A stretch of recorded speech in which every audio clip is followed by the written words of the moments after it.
خانقاہ ربانیہ نقشبندیہ روحانی معلج پیر مفتی احسن محمود نقشبندی صاحب۔ طواف زیارت مکمل کرنے کے بعد عموماً لوگ یہ کرتے ہیں کہ مکہ ہی میں ٹھہر جاتے ہیں، کیونکہ اگلے دن یعنی 11 ذوالحجہ کی جو رمی ہے اس کا وقت زوال کے بعد شروع ہوتا ہے، تو وہ اس لیے کہ مکہ میں ٹھہر جاتے ہیں۔ اب یاد رکھیے، اب طواف زیارت کے بعد آپ صلی اللہ علیہ وسلم کا عمل مبارک کیا تھا؟ اما عائشہ صدیقہ رضی اللہ تعالی عنہ فرماتی ہیں کہ حضور پاک صلی اللہ علیہ وسلم ایام تشریق میں منا ہی میں رہتے تھے۔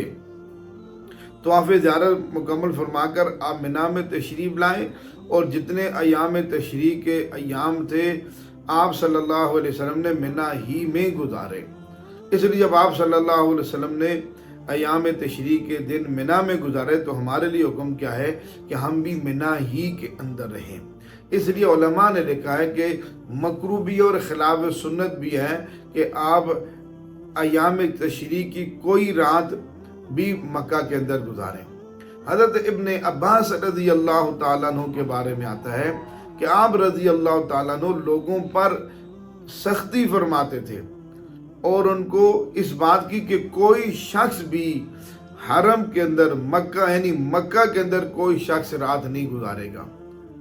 ایام تشریق کی ساری راتیں آپ لوگوں نے سب نے حرم کے منا کے اندر گزارنی ہے، مکہ میں کوئی نہیں گزارے گا۔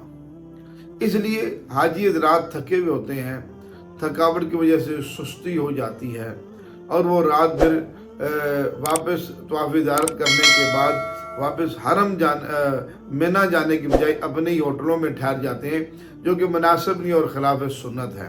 تو لہذا اس کا اہتمام فرمایا جائے، حاجی حضرات اس کے اندر سستی نہ کریں۔ جو رات گزارنی ہے وہ منا میں گزارنی ہے، ساری راتیں منا میں گزارنی ہے۔ یہی 5 دن ہے، یہی 5 دن قربانی کے ہیں، مشقت کے ہیں، اس لیے کہتے ہیں حج نام بھی مشقت کا ہے، ایک مجاہدے کا نام ہے۔ تو یہ تھوڑی سی مشقت ہے، مجاہدہ ہے، جیسے علماء فرماتے ہیں کہ مشقت ختم ہو جاتی ہے، اجر باقی رہتا ہے۔ اس لیے جب آدمی گناہ کرتا ہے نا، اس گناہ کی لذت ختم ہو جاتی ہے، لیکن اس کے ذمہ گناہ رہتا ہے۔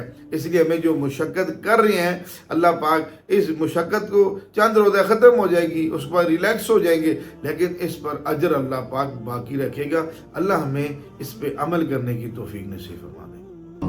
ہمارے ہاں جادو، جنات، بندش اور نظر بد کا شافی علاج قرآن و سنت کی روشنی میں کیا جاتا ہے۔